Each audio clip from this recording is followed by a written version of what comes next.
I wouldn't ever want to punch a person who's within doing some good work, actually. Interestingly enough, I might bring up a very controversial figure, but we've just had Andrew Tate accept Islam, someone who is the most Googled person on earth.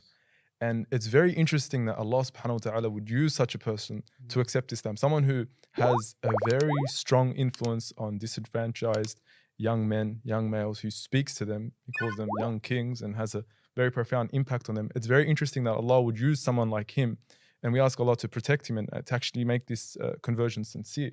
What are your thoughts on that? You know, I'll be honest with you, as much as it might sound very strange, but I didn't really know who Andrew Tate was. Obviously, I'm busy in my field and so on. But then when the hype came, I obviously found out, and I checked him out, and I was very happy at the Shahada. Obviously, who wouldn't be? I mean, we're Muslimin and we're all excited, and we wish for everyone to be Muslim. Exactly. And mashallah, he seems like a very sincere brother, and he says what he feels. That means the hypocrisy factor doesn't seem to be there at all. In fact, it probably isn't, because he says it as he thinks. As he deems. That's how it comes across, alhamdulillah. So it's a good thing. And what I believe Islam would do for a brother like that is amazing. It would streamline his ideas, and actually, between misogynism and feminism, those are the terminologies that people use today. We have a beautiful Islam.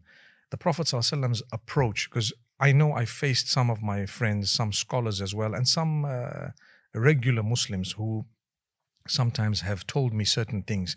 No, Sheikh, you're too soft, and no, Sheikh, you're this and that. And I tell you, it's not that.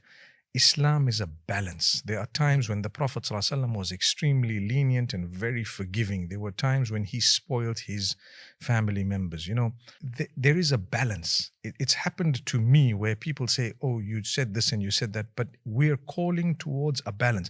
A man needs to know, and a woman, when to be lenient, when to be a little bit harder, when to be a bit harsh, when to forgive, when to hold things, and so on.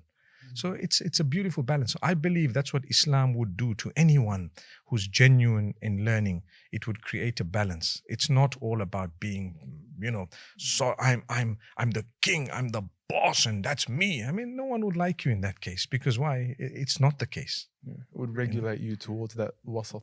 You need the middle path. You are a king, but if only you have a queen. There goes.